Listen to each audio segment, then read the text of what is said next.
सो sir आप हमारे faculty के बारे में क्या कहना चाहेंगे? नहीं, faculty, all the faculties are good, क्योंकि they are ex student of IIT और रुड़की। तो इसी को देख के आई डिसाइडेड कि since they have already completed in the examination, so it would be a good institution for my son also, कि यहाँ पे मेरा बच्चा अगर पढ़ता है तो बेस्ट अवेलेबल जो रिसोर्सेज है टाउन में वो उनको मिलेगा। हमारे यहाँ की जो फैसिलिटीज़ है आपको वो कैसी लगती है सर? या facilities are good and the plus point is that it is very much homely. तो एक रहता है कि बच्चा जहाँ पढ़ने जा रहा है तो that is a good place. More so इनका जो ट्रांसपोर्टेशन फैसिलिटीज़ है तो वो भी घर पे आके बच्चे को पिक करते हैं और फिर पढ़ के बच्चा वापस जो है वो वहाँ पे आता है। तो एक जो टेंशन रहता है कि मेरा बच्चा कहाँ गया और क्या कर रहा है, तो with that tension I think I am relieved. जैसे आपके बच्चे पिछले 1 ईयर से पढ़ रहे हैं सर, तो आपके बच्चे में कुछ इम्प्रूवमेंट देखने को मिली या फिर नहीं? तो इन लोगों ने हमको अप्रोच किया and they offered a crash course, that was a classroom crash course. तो उससे इसको बहुत इम्प्रूवमेंट हुआ। सो आपको हमारे स्टूडेंट्स को कुछ फीडबैक्स देना चाहेंगे सर? तो अगर सही तरीके से सब कुछ अगर एक साथ जुड़ जाती हैं तो आगे बेहतर हो सकता है। I am not very optimistic and very much ambitious as to my child would qualify into only IIT and he would secure the top 100 rank.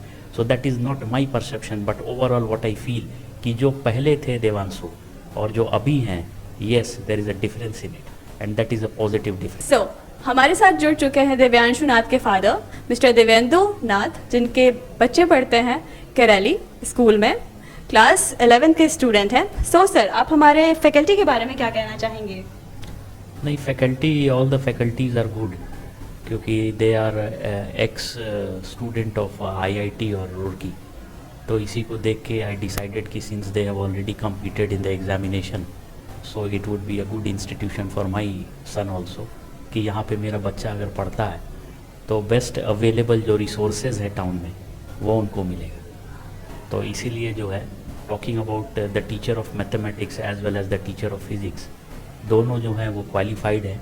They have cleared the toughest examination of India. तो इसीलिए मैं भी सोचा कि यहीं पे अपने बच्चे को पढ़ाऊँगा। Okay, well said sir, thank you so much. So sir आप हमारे फैसिलिटीज़ के बारे में क्या कहना चाहेंगे? हमारे यहाँ की जो फैसिलिटीज़ है आपको वो कैसी लगती है सर? या facilities are good and the plus point is that it is very much homely. जैसे स्टैंडर्ड 10th तक बच्चे रहते हैं तो they have most of the people they are not been to outside environment, those are very new to them. तो बहुत concern रहता है पेरेंट्स को कि जो बच्चा जा रहा है आफ्टर कंप्लीटिंग 10th स्टैंडर्ड वो कहाँ जा रहा है और कैसे पढ़ाई कर रहा है। तो the approach of them is very homely, I mean they visit the home also and they are very closely associated with us. तो एक रहता है कि बच्चा जहाँ पढ़ने जा रहा है तो that is a good place. More so इनका जो ट्रांसपोर्टेशन फैसिलिटीज़ है तो वो भी घर पे आके बच्चे को पिक करते हैं और फिर पढ़ के बच्चा वापस जो है वो वहाँ पे आता है। तो एक जो टेंशन रहता है कि मेरा बच्चा कहाँ गया और क्या कर रहा है, तो with that tension I think I am relieved. इतना तो है। Okay sir. तो सर मैं आपसे ये पूछना चाहूँगी सर कि जैसे आपके बच्चे पिछले 1 ईयर से पढ़ रहे हैं सर, तो आपके बच्चे में कुछ इम्प्रूवमेंट देखने को मिली या फिर नहीं? Yeah, I understand the level of aptitude in my child. I mean, I understand what his level is. तो जो 10th के पहले था, in the case of pandemic, as we all know, it was COVID-19. And more so मेरा बच्चा जो था, he was very much introvert. अभी डिजिटल क्लासेस में क्या चल रहा है क्या नहीं चल रहा है, I mean we people were very much unaware of these things. तो उसमें क्या हुआ कि when he was in standard 10th तो इन लोगों ने हमको अप्रोच किया and they offered a crash course, that was a classroom crash course. तो उससे इसको बहुत इम्प्रूवमेंट हुआ। तो I was very much disappointed कि वो डिजिटल में कुछ नहीं कर पाया। I enrolled in some of the programmes those are available in market, मगर वो बात नहीं बनी that was required in a classroom course. तो क्लासरूम में जो है परिवर्तन आया इसमें, और जब ये इंस्टीट्यूट में आया यहाँ पे तो इसने देखा कि he could understand what IIT is, he could understand what Roorkee is and what engineering institutes are. तो उसके समझ में बदलाव आया और उसके एस्पिरेशन में भी I could see a change in the aspiration also. Nice to talk you sir. तो सर आप मुझे ये बताओगे कि सर जैसे कि अगर आप यहाँ पे एडमिशन्स लिए तो आपको यहाँ से फाइनेंशियल सपोर्ट मिली या फिर नहीं सर? या आई मीन जो चार्जेस हैं those charges are a bit considerable charges, but I was given firstly a discount based on the scholarship. They took one examination and they offered a discount in it, and more so, I was asked to pay in the type of EMI that was in a broken form. At once I was not required to pay that amount.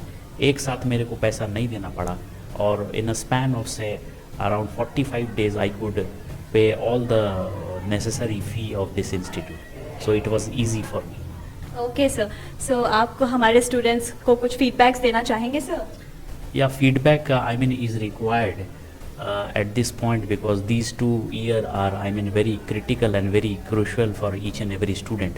So this time is very important for them, and a wrong decision can make a huge difference in it. So an important and decisive decision is required at this point. तो अगर सही तरीके से सब कुछ अगर एक साथ जुड़ जाती हैं तो आगे बेहतर हो सकता है.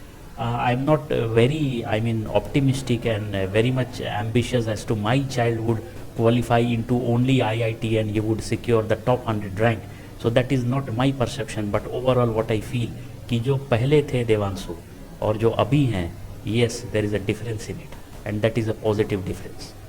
So thank you so much for joining us, sir. Thank you. Thank you seriously, thank you so much.